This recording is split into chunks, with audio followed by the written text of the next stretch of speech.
The massive alien ship drifted silently through space, its hull gleaming like polished metal under the distant light of Earth's sun. Ambassador Zexithara stood before the viewing port, watching the blue planet spin slowly in the darkness. The human world looked peaceful from this distance, almost beautiful in its simplicity. But Zexithara knew better than to trust appearances. 300 years of silence from this world had made the entire Galactic Council suspicious. The bridge crew moved efficiently around their stations, monitoring the primitive radio signals that occasionally leaked from Earth's surface. Nothing sophisticated, nothing that suggested the humans had developed faster-than-light communication or space travel. The most recent transmission had been a simple mathematical sequence, barely worth the Council's attention. Zexithara turned away from the viewing port and walked toward the communication center.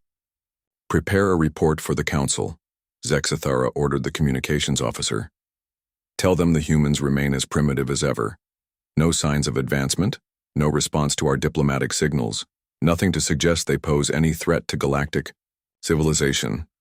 Meanwhile, hidden in the shadow of Earth's moon, Commander Jake Morrison sat in the captain's chair of the UES Valiant. The ship's advanced cloaking system kept them invisible to the alien patrol vessels that regularly swept through the solar system. Morrison watched the alien ship through his tactical display, noting its position and movement patterns. His crew had been tracking alien vessels for months, building a comprehensive database of their capabilities and weaknesses. Lieutenant Amy Patterson sat at the communications station, maintaining the careful balance that had protected Earth for centuries. Every signal that left the planet was filtered through a complex network of relay stations. The aliens received only what humanity wanted them to see: basic radio broadcasts, primitive television signals, and occasional mathematical sequences that suggested a species still struggling with basic science. "Sir, the alien vessel is moving to a new position," Patterson reported quietly. "Should I adjust our transmission pattern?" Morrison nodded. "Make sure they continue to see exactly what we want them to see. Nothing more, nothing less." Deep beneath the Rocky Mountains, Director Carl Hayes stood in the command center of the Global Defense Initiative. The massive underground facility hummed with activity as hundreds of technicians and analysts worked around the clock. Holographic displays showed the positions of every alien ship in the solar system, while other screens tracked the construction progress of humanity's secret fleet. Captain Lisa Ford approached Hayes with a data tablet in her hands. "Sir, we've received the latest intelligence from our deep space monitoring stations. The aliens are planning another council meeting next month. Earth is expected to be on the agenda again." Hayes studied the information carefully. The Galactic Council had been debating Earth's fate for decades, but their discussions always reached the same conclusion. Humanity was too primitive to warrant serious consideration. They saw Earth as nothing more than a resource-rich world waiting to be harvested. If only they knew the truth. "Have our ships maintained their positions?" Hayes asked. "Yes, sir. All fleet elements remain hidden and ready for deployment. The aliens have no idea we're watching them." In a laboratory complex hidden beneath the Antarctic ice, Dr. Alan Cross examined the latest piece of captured alien technology. His team had been studying alien science for over 50 years, reverse engineering their most advanced systems and improving upon them. What had taken the aliens thousands of years to develop, human ingenuity had mastered and surpassed in mere decades. Dr. Nina Wells looked up from her workstation, where she was analyzing the quantum drive components of an alien scout ship. "Alan, I think we've found a way to improve their faster-than-light propulsion by at least 40%. The aliens are using an inefficient quantum field matrix that we can optimize." Dr. Peter Grant joined the conversation from across the laboratory. "That's not all. I've been working on their shield technology. We can create defensive barriers that are nearly impenetrable, far superior to anything the aliens currently possess." Cross smiled as he reviewed their progress reports. Every day brought new breakthroughs, new advantages that the galaxy would never expect from the supposedly primitive humans. The aliens had made a critical mistake by underestimating Earth's potential. Admiral Kate Sullivan stood on the bridge of her flagship, the UES Horizon, hidden deep within an asteroid field at the edge of the solar system. Around her, thousands of human warships waited in complete silence, their advanced cloaking systems making them invisible to even the most sophisticated alien sensors. The hidden fleet represented humanity's greatest achievement and its most carefully guarded secret. Commander Ryan Bell approached with the latest status reports. Admiral, all ship construction is proceeding on schedule. The asteroid shipyards are producing new vessels faster than we originally planned. We now have over 3,000 fully operational warships, each equipped with technology that exceeds anything the aliens possess, Sullivan nodded approvingly. The asteroid shipyards had been humanity's most ambitious project, hollowing out massive space rocks and converting them into hidden construction facilities. From the outside, they looked like ordinary asteroids. Inside, they contained the most advanced manufacturing capabilities in the known galaxy. What about our intelligence-gathering operations? Sullivan asked. Captain Steve Parker's reconnaissance team continues to infiltrate alien space. They've confirmed that the Council is planning to strip mine our solar system. The aliens believe we're too primitive to resist. As if summoned by their conversation, a communication signal arrived from Parker's stealth ship, the UES Shadow. The message was brief but informative. The aliens were becoming more aggressive in their expansion plans, and Earth remained high on their list of targets. Parker and his crew had spent months observing alien military installations and fleet movements. His pilot, Lieutenant Dan Cooper, had become expert at navigating through alien sensor networks without detection. Engineer Sergeant Megan Foster had studied alien technology firsthand, confirming that humanity's reverse-engineered systems were superior in every measurable way. The irony was almost amusing. The aliens considered themselves the masters of the galaxy, superior beings who had the right to claim any world they desired. They looked at Earth and saw a primitive planet inhabited by a backward species that had barely learned to leave their home world. They had no idea that humanity had been watching them for centuries, learning their weaknesses and preparing for the day when silence would no longer be an option. Hayes reviewed the final intelligence reports in his underground command center. The Alien Council would meet again soon, and Earth would once again be discussed as if humanity had no say in their own fate. But this time would be different. This time, the galaxy would learn that Earth's silence had never been a sign of weakness. It had been the quiet preparation of a species that understood the value of patience and planning. The 300 years of silence were almost over. Dr. Alan Cross pressed his hand against the cold metal surface of the alien drive core, feeling the subtle vibrations that indicated it was still partially active. The device had been recovered from a crashed alien scout ship 3 years ago, and his team had been working to understand its secrets ever since. The underground laboratory beneath Antarctica was the perfect place for such sensitive research, hidden from prying eyes and alien sensors alike. Nina Wells approached from across the laboratory, carrying a data tablet filled with her latest calculations. Alan, we've made another breakthrough. The alien quantum field generators are using a primitive harmonic resonance pattern. We can create the same effect with half the energy expenditure and twice the output. Cross smiled as he reviewed her work. Human scientists had always excelled at finding elegant solutions to complex problems. The aliens had brute forced their way through technological development, creating functional but inefficient systems. Humanity took their crude designs and refined them into works of art. Peter Grant looked up from his workstation where he was studying alien weapon components. I've been analyzing their energy weapons, and the results are fascinating. Their plasma cannons are powerful but incredibly wasteful. We can build weapons that hit harder while using a fraction of the power. The three scientists had worked together for over a decade, systematically dismantling every piece of alien technology they could acquire. Each discovery led to improvements that would have taken the aliens centuries to develop naturally. Human ingenuity had turned their own weapons against them. Admiral Kate Sullivan walked through the corridors of her massive flagship, observing the controlled chaos of a ship preparing for potential combat. The UES horizon was hidden deep within an asteroid field, along with thousands of other human vessels that made up the hidden fleet. Each ship represented years of careful construction and technological innovation. Commander Ryan Bell met her in the central command center where holographic displays showed the positions of every ship in the fleet. "Admiral, the latest production reports from the asteroid shipyards are impressive. We're completing 2 new destroyers every week and the larger cruiser construction is ahead of schedule." Sullivan studied the tactical displays with satisfaction. The asteroid shipyards had been humanity's most ambitious engineering project, converting massive space rocks into sophisticated manufacturing facilities. From the outside, they appeared to be ordinary asteroids drifting through space. Inside, they contained the most advanced shipbuilding technology in the galaxy. "What about crew training?" Sullivan asked. "All personnel are completing their advanced combat certification programs. The simulation systems are running continuously, giving our crews experience with every known alien ship design and tactical doctrine." The hidden fleet represented more than just military might. It was proof that humanity could accomplish anything when they set their minds to it.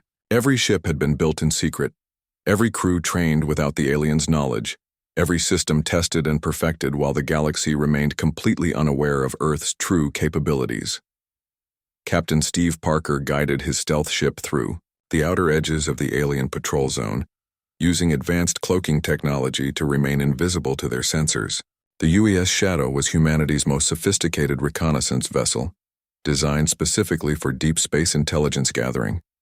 His mission was to observe alien fleet movements and gather information about their military capabilities. Lieutenant Dan Cooper sat at the pilot station, carefully navigating through the complex sensor networks that the aliens had established around their territory. His skills had been honed through years of training and real-world experience, making him one of the best stealth pilots in the human fleet. "Captain, I'm detecting a large alien formation about 2 million kilometers ahead," Cooper reported quietly. "It looks like a standard patrol group, but they're carrying more firepower than usual." Sergeant Megan Foster monitored the ship's systems from her engineering station, ensuring that their cloaking remained stable while they gathered intelligence. "All stealth systems are operating normally. They can't see us, but we need to maintain our distance to avoid their gravity sensors." Parker nodded and activated the long-range observation equipment. The alien ships appeared on his tactical display, their energy signatures clearly visible to human sensors. Each vessel was cataloged and analyzed, adding to humanity's growing database of alien military assets. "They're using standard formation tactics," Parker observed. "Nothing innovative or unexpected. Record everything and transmit the data back to Fleet Command." The reconnaissance missions had been ongoing for years, with human ships carefully observing alien activities throughout the galaxy. The aliens had no idea they were being watched, their movements tracked and analyzed by an enemy they didn't even know existed. On the Council world of Nexus Prime, trade disputes were escalating between the various alien factions. The insectoid Zephyrians had discovered rich mineral deposits in several star systems that they claimed were uninhabited, but the crystalline ethereals insisted that those same systems fell within their sphere of influence. The arguments had been going on for weeks without resolution. Council leader Mordak of the Titanus Republic grew increasingly frustrated with the endless debates and political maneuvering. The Council was supposed to maintain peace and order throughout the galaxy, but lately it seemed like they spent more time arguing than governing. "These territorial disputes are becoming more frequent," Mordak announced to the assembled delegates. "We need to establish clearer boundaries and enforce them consistently." The Zephyrian representative, a tall insectoid creature with compound eyes, clicked his mandibles in disagreement. "The territories in question have shown no signs of intelligent life for centuries. We should be free to claim them for our expansion needs." Unknown to the arguing aliens, Agent Tim Brooks sat in the maintenance section of the space station, carefully monitoring their discussions through hidden surveillance equipment. To the aliens, he appeared to be just another human worker, one of the few that the Council employed for menial labor. They had no idea that he was actually a highly trained intelligence operative. Brooks transmitted every word of the Council's debates back to Earth through quantum-encrypted communication channels. His handler, Colonel Mary Stone, received the intelligence reports in real time, providing humanity with detailed knowledge of alien political developments. The aliens continued to view humans as a primitive species, suitable only for basic manual labor. It never occurred to them that the quiet human maintenance worker might be gathering intelligence that would eventually be used against them. Their arrogance had made them blind to the threat that was growing right under their noses. Back on Earth, President Jack Thompson reviewed the latest intelligence reports in the secure briefing room beneath the White House. His science advisor, Dr. Laura Kim, had prepared a comprehensive analysis of humanity's technological capabilities compared to those of the alien civilizations. Mr. President, our scientists have confirmed that we now possess technology that exceeds anything the aliens have developed, Dr. Kim reported. Our weapons are more powerful, our ships are faster and more maneuverable, and our defensive systems are virtually impenetrable. Thompson studied the technical specifications with growing confidence. 3 centuries of careful observation and development had given humanity advantages that the aliens could never have anticipated. The time for hiding was almost over. What about our fleet readiness? Thompson asked. Admiral Sullivan reports that all ships are fully operational and ready for deployment. We have over 3,000 vessels hidden throughout the solar system, each one superior to anything in the alien fleets. The decision was becoming clear. Humanity had spent centuries preparing for this moment, building the tools and capabilities they would need to defend themselves and claim their rightful place in the galaxy. The aliens had made their intentions clear through their council debates and territorial expansion plans. Earth was on their list of targets viewed as nothing more than a resource-rich world waiting to be harvested. But the galaxy was about to learn that humanity had been preparing for this confrontation all along. The great assembly hall of the Galactic Council had been transformed by the events of the previous day. Where once alien delegates had sat in comfortable confidence discussing the fate of primitive species like humanity, now they gathered in stunned silence to address a new reality. The species they had dismissed as backward and worthless had revealed itself as the most technologically advanced civilization in the galaxy. Ambassador Julie Chen walked slowly up the central aisle toward the speaker's platform, her footsteps echoing in the vast chamber. Behind her, Lieutenant Colonel Frank Miller carried a collection of data tablets containing documentation that would fundamentally change galactic politics. The aliens watched her approach with a mixture of fear, respect, and curiosity.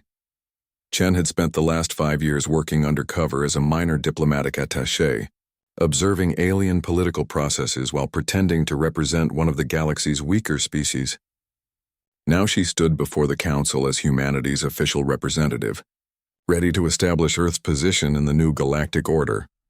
Honored delegates, Chen began, her voice carrying easily through the hall's acoustic systems. I stand before you today not as a supplicant seeking membership in your organization, but as the representative of a species that chooses to join galactic civilization as an equal partner. Supreme Chancellor Veltar shifted uncomfortably in his seat, still struggling to process the complete reversal of everything he had believed about human capabilities. Yesterday, he had been preparing to authorize the harvesting of Earth's resources. Today, he faced the reality that humanity possessed, military technology that could dominate any civilization in the galaxy. Chen activated a holographic display that showed detailed recordings of human technological achievements spanning the previous 3 centuries. The assembled delegates watched in amazement as the presentation revealed the sophisticated infrastructure that humanity had built while maintaining perfect secrecy. We chose silence not from weakness, but from wisdom, Chen explained to the stunned alien representatives. We watched your civilizations expand through conquest and exploitation. We observed your tendency to view less advanced species as resources to be harvested rather than partners to be cultivated. We decided to chart a different course. Miller distributed the documentation tablets to each delegation, providing them with comprehensive evidence of humanity's long-term observation program. The aliens discovered that their every military movement, political decision, and technological development had been monitored and analyzed by human intelligence operatives for generations. On Earth, Director Carl Hayes coordinated the establishment of new diplomatic protocols from his command center beneath the Rocky Mountains. Captain Lisa Ford now worked with alien liaison officers who were eager to establish peaceful relations with the species that had so thoroughly outmaneuvered them. Sir, We're receiving formal requests for technological exchanges from 7 different alien civilizations, Ford reported. They're particularly interested in our defensive systems and faster-than-light propulsion improvements. Hayes smiled as he reviewed the requests. The same aliens who had planned to strip mine Earth's solar system were now begging for access to human technology. The balance of power had shifted completely, and humanity was in a position to dictate the terms of future galactic relationships. Admiral Kate Sullivan stood on the observation deck of her flagship as it orbited Nexus Prime, watching the alien capital world slowly rotate beneath them. The UES horizon had become a symbol of human power, its presence serving as a constant reminder that Earth was no longer the helpless target that the aliens had assumed it to be. Commander Ryan, Bell approached with the latest diplomatic communications from the planet below. Admiral, the Council has formally invited humanity to assume a permanent seat in their governing body. They're offering us equal status with the most senior member civilizations. Sullivan considered the offer carefully. Humanity had achieved everything they had worked toward for centuries, but the transition from hidden observer to active participant would require careful management. The aliens needed to understand that Earth's emergence as a galactic power was permanent and irreversible. Accept the invitation, Sullivan decided, but make it clear that we're joining as partners, not as subjects seeking approval. Dr. Alan Cross emerged from his laboratory beneath Antarctica to see sunlight for the first time in months, blinking in the bright light as he walked across the surface installation that had hidden his research for so many years. The secrecy that had protected humanity's technological development was no longer necessary. Dr. Nina Wells joined him on the observation platform, looking out across the Antarctic landscape with obvious relief. It feels strange to think that we no longer need to hide our work. The aliens know about our capabilities now. Dr. Peter Grant checked his communication device as reports arrived from research facilities around the world. Several alien species have formally requested permission to study our defensive shield technology. They're offering to share their own research in exchange for access to our innovations.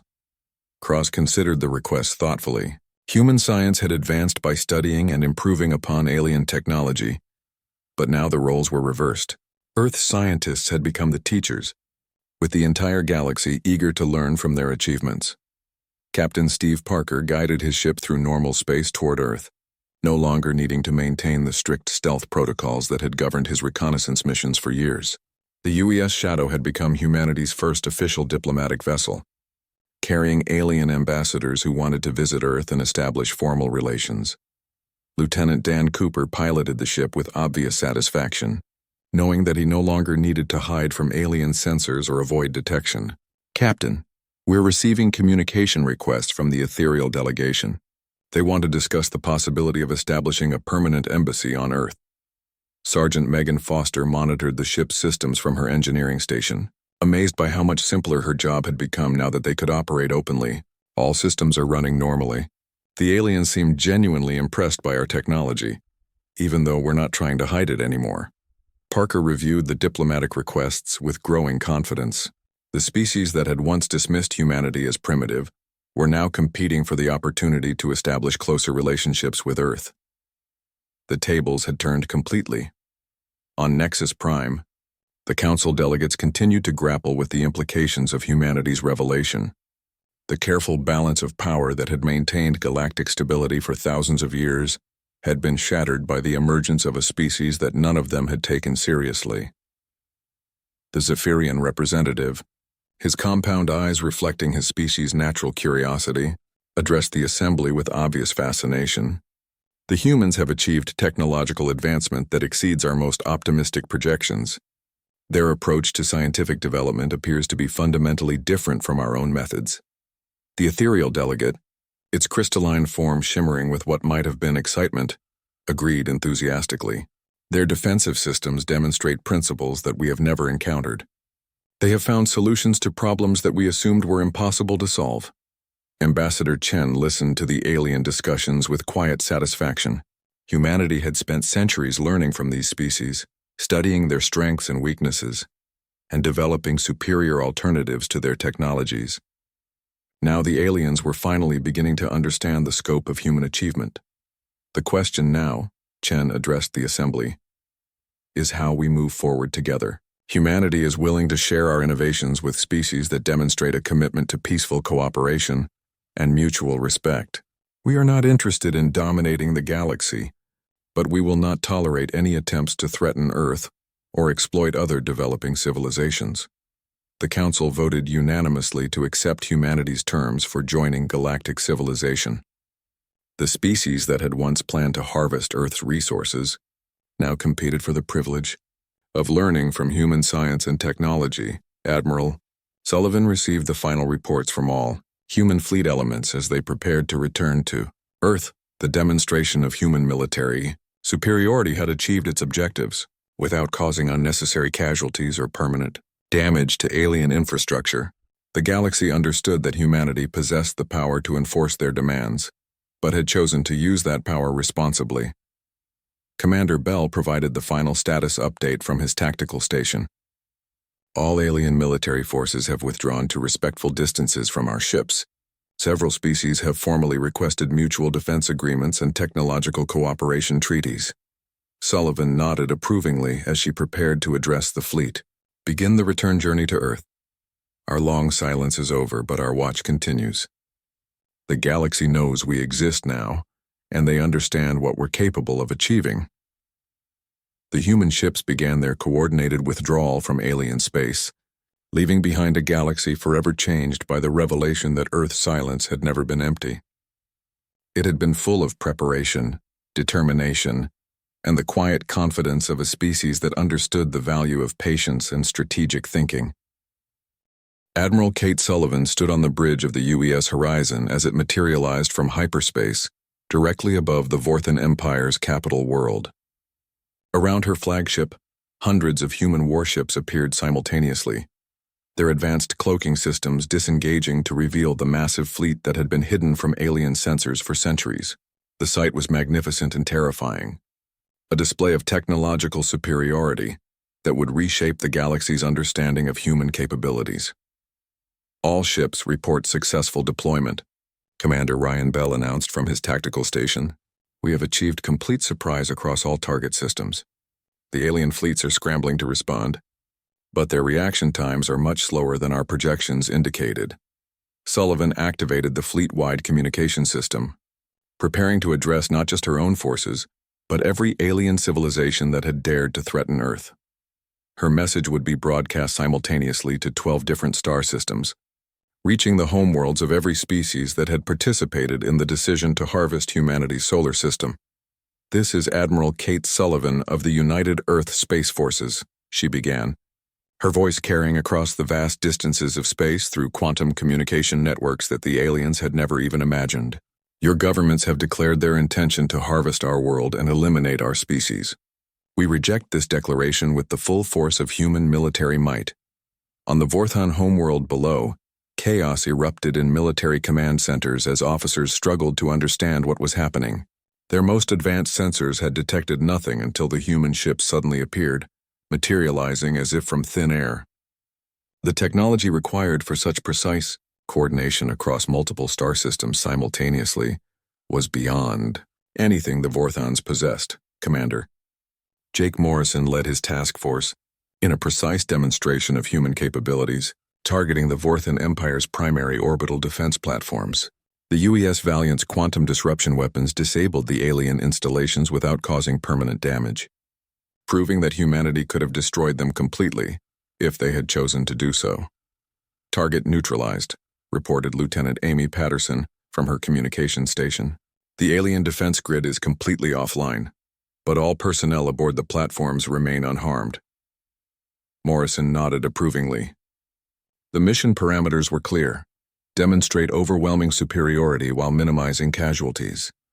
Humanity wanted to establish themselves as the dominant power in the galaxy, not as conquerors who destroyed everything in their path. On Nexus Prime, Supreme Chancellor Veltar stared at the tactical displays in complete disbelief. Reports were flooding in from across the galaxy, all describing the same impossible scenario. Human fleets had appeared simultaneously around every major alien civilization, each one equipped with technology that made their own military forces look primitive by comparison. How is this possible? Veltar demanded of his advisors. Our intelligence reports indicated that the humans were barely capable of spaceflight. They haven't responded to our communications in centuries. The Zephyrian military attaché, his compound eyes reflecting the harsh light of the emergency displays, provided what little information they had managed to gather. Chancellor, preliminary analysis suggests that the human ships are using some form of advanced cloaking technology. Our sensors show no trace of how they arrived in our systems. Commander Lisa Hayes coordinated the massive operation from her position aboard Admiral Sullivan's flagship, directing the precisely orchestrated demonstration that was unfolding across 12 star systems simultaneously. Each human fleet was following the same tactical plan, disabling alien military installations with surgical precision while broadcasting proof of their technological superiority. Phase 1 complete, Hayes reported to Admiral Sullivan. All alien orbital defenses have been neutralized without casualties. Phase 2 is ready to commence on your order.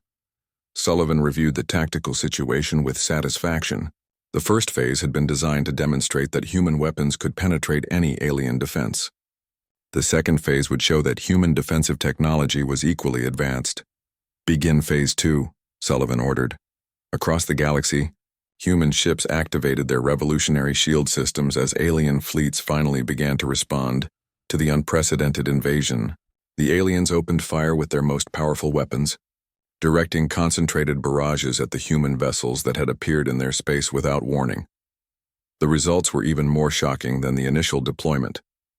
Human shields absorbed the alien weapons fire without any visible effect, the energy simply disappearing into defensive barriers that adapted in real time to counter each attack.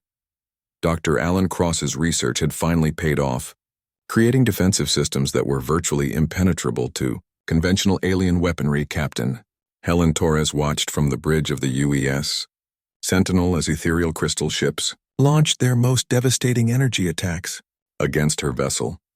The weapons that could shatter entire moons struck her ship's shields and vanished harmlessly, absorbed by defensive technology that the aliens couldn't even begin to understand.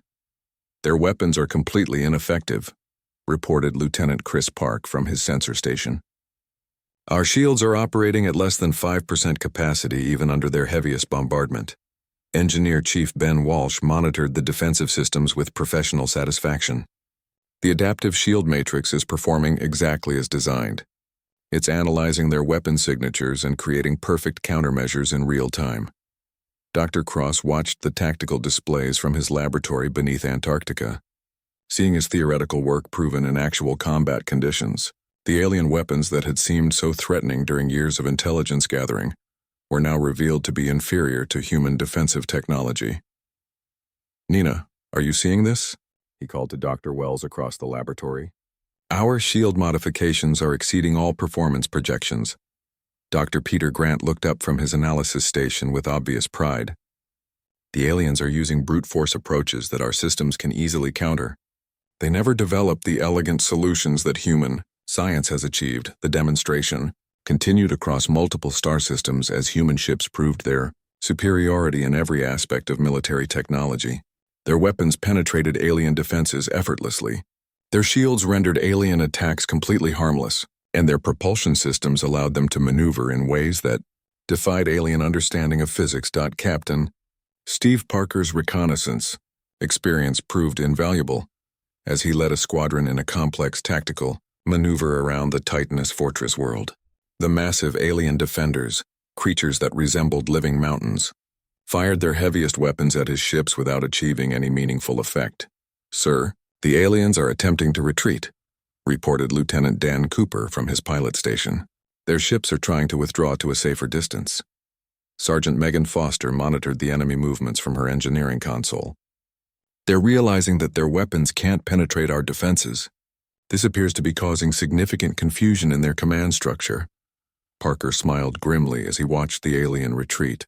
Years of careful observation had given humanity detailed knowledge of every alien tactical doctrine and strategic weakness. The aliens had no such advantage, facing an enemy they had never bothered to study because they assumed humans were too primitive to matter. The third phase of the demonstration began as human ships revealed technology that the aliens had never even imagined. Some vessels began phasing in and out of normal space, becoming temporarily intangible to avoid attacks while maintaining their ability to return fire. Others deployed weapons that bypassed shields entirely, delivering precise energy bursts that disabled alien systems without harming the crews. Agent Tim Brooks transmitted everything he observed from his position on Nexus Prime, providing real-time intelligence on alien reactions to the human demonstration. Colonel Mary Stone coordinated the intelligence-gathering operation from Earth, ensuring that every alien response was documented and analyzed. "The aliens are completely demoralized," Brooks reported through his encrypted communication link. "Their military commanders are admitting that they have no effective response to human technology." The revelation was complete. In a single coordinated operation lasting less than 6 hours, humanity had proven beyond any doubt that they were not the primitive species the galaxy had assumed them to be. Earth's centuries of silence had hidden the development of the most advanced civilization in known space, a species that had learned to surpass their teachers while remaining completely invisible to observation. Admiral Sullivan prepared to address the galaxy once more, this time to explain the terms under which humanity would join galactic civilization. The age of human silence was over and the galaxy would never be the same. The great assembly hall of the Galactic Council stretched before Supreme Chancellor Veltar, like a vast amphitheater filled with representatives from across the known galaxy. Delegates from 12 different civilizations sat in their designated sections, their alien forms creating a colorful tapestry of species that had learned to work together for mutual benefit. Today's session would determine the fate of several star systems, including the primitive world that the humans called Earth. Veltar activated the central holographic display, showing a three-dimensional map of the galaxy with various colored zones indicating territorial claims and disputed regions. The blue dot that represented Earth's solar system pulsed gently in the center of the display, surrounded by vast empty spaces that no civilized species had bothered to claim. "Honored delegates," Veltar began, his voice carrying easily through the hall's advanced acoustic system. "We gather today to address the ongoing territorial expansion needs of our member civilizations. Several valuable star systems have been identified for development, including the Sol system that contains the primitive human homeworld." A murmur of interest passed through the assembled delegates. The human world had been a topic of occasional discussion for decades, but no one had ever considered it a priority. The species that inhabited the third planet were clearly too backward to pose any threat or offer any meaningful contribution to galactic civilization. Ambassador Zexathara rose from the Vorthon Empire's section, requesting permission to address the assembly. "Chancellor, I have personally observed the human homeworld for over 50 years. These creatures have shown no signs of technological advancement beyond the most basic level. They ceased interstellar communication centuries ago and have made no attempt to develop faster than light travel." The insectoid Zephyrian representative clicked his mandibles in agreement. "Our scientific surveys indicate that the Sol system contains valuable mineral resources, particularly in the asteroid belt and outer planets. The human population could be relocated to preserve their species while we harvest the system's resources." Veltar nodded approvingly. "The humans have had every opportunity to join galactic civilization. We sent diplomatic signals for over 2 centuries without receiving any meaningful response. Their last transmission was a simple mathematical sequence that barely qualified as intelligent communication." Unknown to the assembled delegates, Agent Tim Brooks was listening to every word from his position in the maintenance section beneath the assembly hall. His cover as a human maintenance worker had given him access to areas of the council station that were off-limits to most visitors. The aliens had grown so accustomed to seeing humans in menial positions that they paid no attention to his presence. Brooks activated a hidden recording device and transmitted the entire discussion back to Earth through quantum-encrypted channels. Colonel Mary Stone received the intelligence in real time, immediately forwarding it to Director Hayes and the Global Defense Initiative command structure. "These humans represent a failed evolutionary branch," continued the ethereal delegate, its crystalline form shimmering as it spoke. "They had the same opportunities for development as any other species, but they chose isolation over progress. Their world should be harvested for the benefit of civilizations that have proven their worth." The Titaness representative, a massive creature with armored skin, rumbled its agreement. The humans serve no useful purpose in their current state. We could preserve samples of their species for scientific study while converting their world into a more productive resource extraction facility. Veltar called for a preliminary vote on the proposal to begin surveying the Sol system for full-scale resource extraction. The measure passed overwhelmingly, with only 2 minor civilizations abstaining. The human homeworld would be scheduled for development within the next galactic year. On Earth, President Jack Thompson received the intelligence report in the secure briefing room beneath the White House. Dr. Laura Kim sat beside him, reviewing the technical specifications that would determine humanity's response to the alien threat. The decision that had been building for centuries was finally at hand. Mr. President, the aliens have made their intentions clear, Dr. Kim reported. They view us as a primitive species that can be relocated or eliminated at their convenience. They plan to strip mine our solar system for its resources. Thompson studied the alien communication intercepts with growing anger. The arrogance of these creatures was breathtaking.